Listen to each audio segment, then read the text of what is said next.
Pero mire, Sebastián, es que ocurre una cosa muy curiosa, a propósito de lo que comentaba Ana Cristina. Si el presidente Petro echa línea en público, imagínese usted cómo echará línea en privado. Si eso es en público, ¿cómo será en privado lo que habla el presidente de política y cómo se meten en los asuntos electorales? Y lo han hecho todos los presidentes, eso no es sorpresa. Pero a propósito de esta consulta en la que está ya, pues ya tiene cuerpo, porque está Roy Barreras, está Daniel Quintero, está Tico Pineda. Me llama la atención que el señor Pineda esté allí porque él fue un constituyente, fue del M19 toda la vida, una persona de izquierda muy fuerte. Tico Pineda es costeño, barranquillero.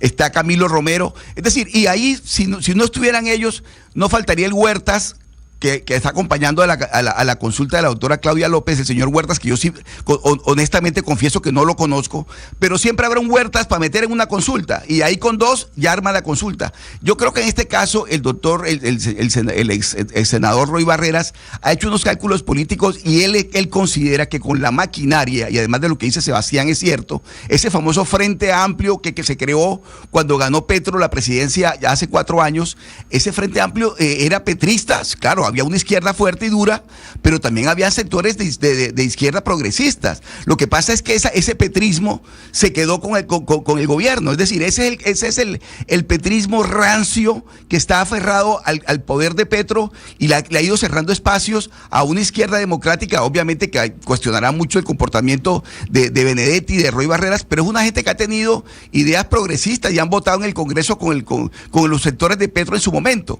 Es decir, yo sí creo que en este caso o abren esa baraja, abren el espectro, o se van a quedar con la izquierda que llevó a Gustavo Petro a fracasar en 2 aspiraciones presidenciales. Es que Petro aprendió la lección de que había que abrir el espectro para poder ganar. En este caso, como decía el señor Gustavo Bolívar, que es que el senador Cepeda tiene el 30% de las encuestas, pero hace rato que tiene el 30%, el problema es que no sube, y si no sube no va a ganar.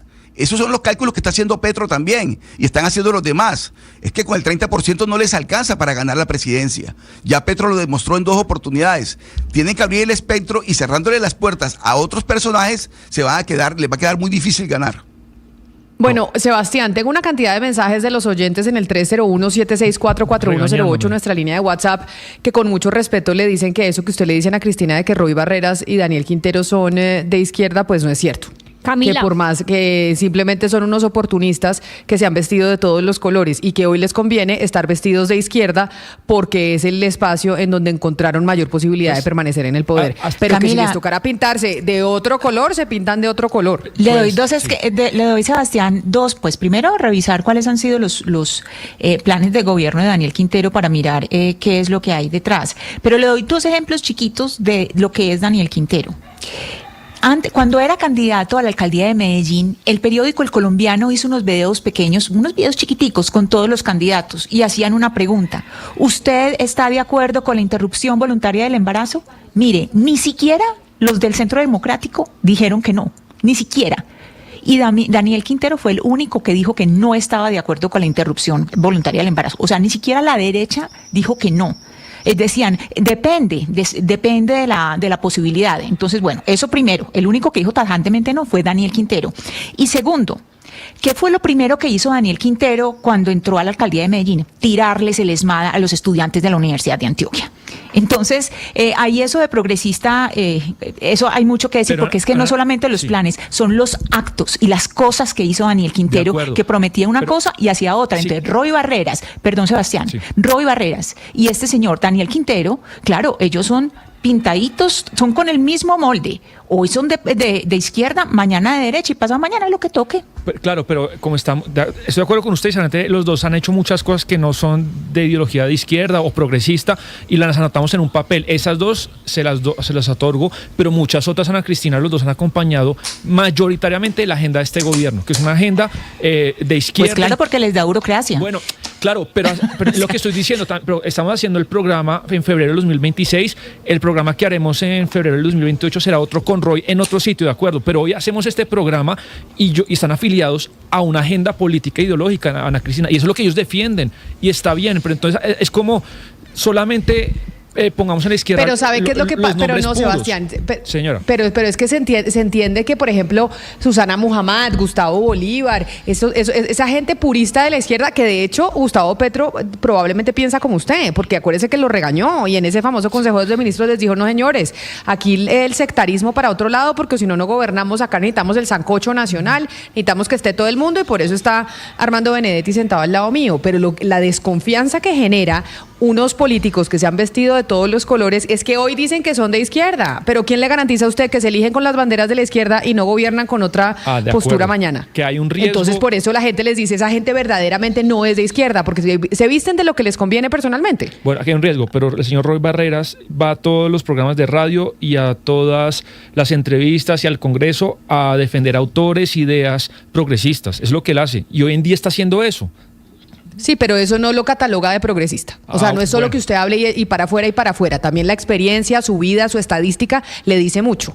Y lo que usted ha hecho en política a lo largo de su vida, pues le dice a la gente, no ¿usted quién es? Y por eso la gente hoy, los de la izquierda, pues consideran que esa consulta de Quintero y de Roy lo que busca es dividirlos y no lo representan. Y por eso Juan Fernando Cristo dijo, no, yo no voy allá porque no tiene... No, Benedetti tampoco, pero lo que pasa es que Benedetti les tocó porque lo tiene Gustavo Petro. Entonces, es que Benedetti les tocó. Bueno, entonces eso les tocó porque su líder lo quiso poner ahí. Bueno, y resulta que es que el líder que llegó a la casa de Nariño, pues les dice, nos toca meternos con Benedetti, nos toca meternos con Roy. Pero esa gente detesta a Benedetti. O sea, le digo una cosa. ¿Usted sabe qué tal se la llevan Iván Cepeda y Armando Benedetti? Sí, yo sé. ¿Usted sabe cómo es esa amistad? Yo sé, Camila, y uno sabe por público y privado que el gobierno no quiere a Benedetti, pero hoy en día hay que contarlo en ese equipo de fútbol y en el álbum Benedetti está en el equipo del progresismo. No, pues sí.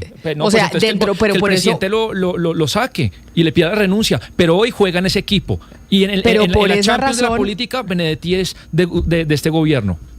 A mí claro, pero ahí le están haciendo sindicato desde hace rato, desde ese Consejo de Ministros, los de la izquierda al presidente y por eso Iván Cepeda, cuando mandó ese mensaje de me voy solo a primera vuelta, con Oscar dijimos, ese es un mensaje para ¿cómo es que es, Oscar? Para Bolívar, para que lo entienda Santander. Y es un mensaje que Iván Cepeda le mandaba a Gustavo Petro y le mandaba a Roy Barreras. O sea, ese mensaje también era para Gustavo Petro, para decirle, no señor, yo me voy a primera vuelta solo. Yo Camila, a diferencia de Sebastián, yo creo que Benedetti y Roy Barreras no son progresistas, pero lo que sí hay que reconocer es que esos dos personajes ayudaron a conformar lo que hoy se conoce como pacto histórico y trajeron una cantidad de políticos con votos para que apoyaran a Gustavo Petro y finalmente lograron el triunfo. O sea, son claves para la elección de Petro como presidente y ellos por eso hoy están pasando factura. Ahora, Roy Barreras, Camila, no se descuide, si él gana la consulta con una importante votación, se va a volver una figura política muy atractiva, un candidato muy atractivo para los partidos, porque es que hay muchos partidos que no tienen candidato y Barreras es el perfecto candidato para esas estructuras, esas maquinarias que no tienen a dónde llegar, pueden negociar con él. Entonces se vuelve un candidato muy importante, él calcula 4 millones de votos, es lo que viene diciendo en medios de comunicación, yo no creo que sean tantos, pero si saca más de 2 millones, sería un candidato de mucho respeto para la primera vuelta. Sin lugar a dudas, y acuérdese que Roy es amigo de todos, ha estado en el Congreso con todos, y si algo tiene Roy Barreras es que les cumple la palabra. Les cumple la palabra en esos acuerdos políticos que hacen allá los congresistas. El Roy les cumple. Y los políticos, o sea, toda esa política clientelar, sabe que él les cumple y le dice, bueno, yo le entrego a usted esto, le entrego a usted lo otro, y eso es muy importante a la hora de apoyar en las elecciones. Así que claro que Roy se va a convertir en un actor importante si saca una buena votación, Hugo Mario. O sea, de eso sí no le quepa ninguna duda. Y puede que la maquinaria lo termine apoyando en las elecciones en la primera vuelta. Pero tenemos noticia de la Corte Constitucional importante. Vamos a hacer una pausa corta y volvemos con noticia de la Corte que tiene que ver con la emergencia económica. Faltan 125 días para la Copa del Mundo.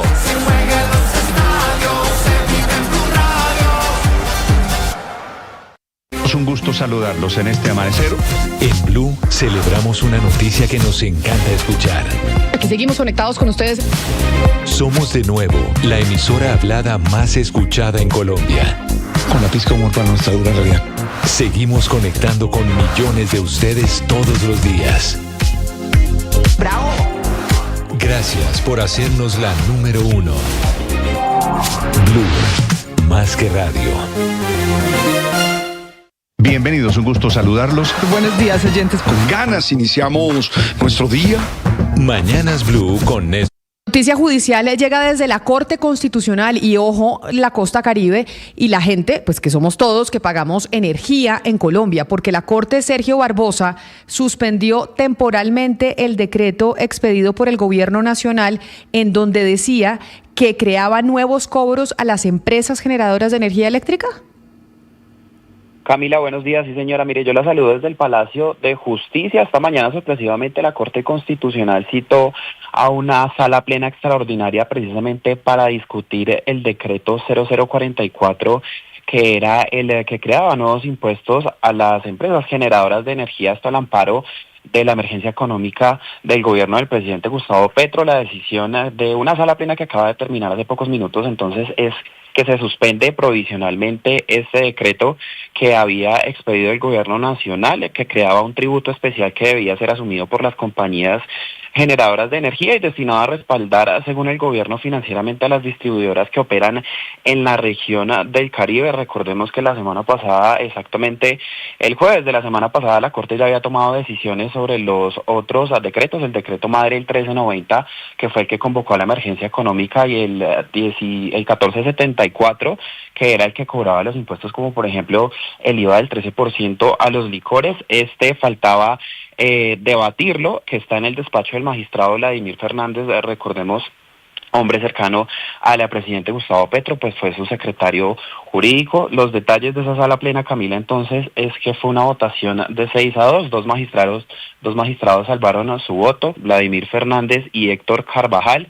Entonces, la decisión es que se suspende provisionalmente este decreto y queda sin efectos hasta que la Corte Constitucional pues se reúna nuevamente a debatir de fondo sobre la legalidad de este decreto de los impuestos a las generadoras eléctricas. Sí, Camila, era un impuesto diseñado especialmente para salvar a Aire.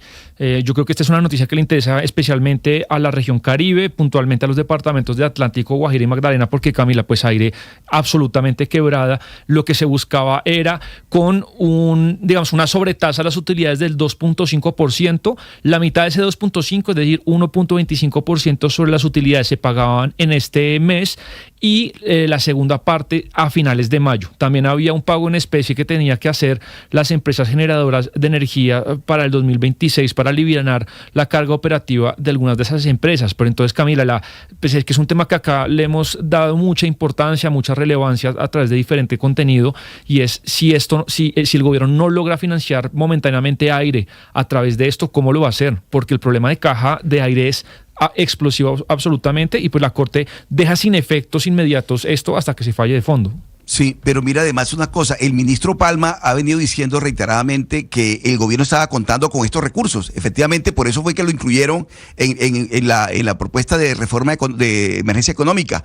El gobierno estaba considerando que con estos recursos, creo que, yo no sé, no tengo la cifra en el momento, pero creo que el 8% a las generadoras de energía, él iba a tener recursos para poder darle un salvavidas a empresas como Aire. Pero con esta decisión que acaba de tomar la Corte Constitucional, eso no va a poder ser, de un golpe fuerte, porque yo sí recuerdo que el ministro Palma constantemente estaba diciendo que el gobierno necesitaba de estos recursos de las generadoras. Porque Óscar y Sebastián, Palma estuvo dentro de la intervención a Aire, ¿verdad? ¿Cuál era la posición de Edwin Palma en esa interventoría que le hicieron a Aire cuando pues ya la empresa no daba más? Claro, él fue el interventor. Él empieza en la Junta Directiva de Ecopetrol y en un momento pasa a ser el agente interventor de Aire y después pasa a ser ministro de Minas y Energía. Bueno, noticia importante que nos trae entonces Sergio Barbosa desde la Corte Constitucional. Repetimos, la Corte suspendió provisionalmente el decreto que había expedido el gobierno al amparo de la emergencia económica que creaba nuevos cobros a las empresas generadoras de energía. Y esto era para buscar plata que pudiera sanear el hueco que tiene Aire, que es la que le presta servicio de energía eléctrica a varios de los departamentos del Caribe en el país. Sergio, gracias. Son las 11 de la mañana, 35 minutos, y Gonzalo, le voy a poner música de Bad Bunny porque tengo varias cosas que hablar con usted. Este fin de semana no solo es guacherna en carnaval, sino que este fin de semana en Estados Unidos, y mucha gente que tal vez empezó a seguir el Super Bowl y empezó a seguir el fútbol americano, pues tiene el gran evento, el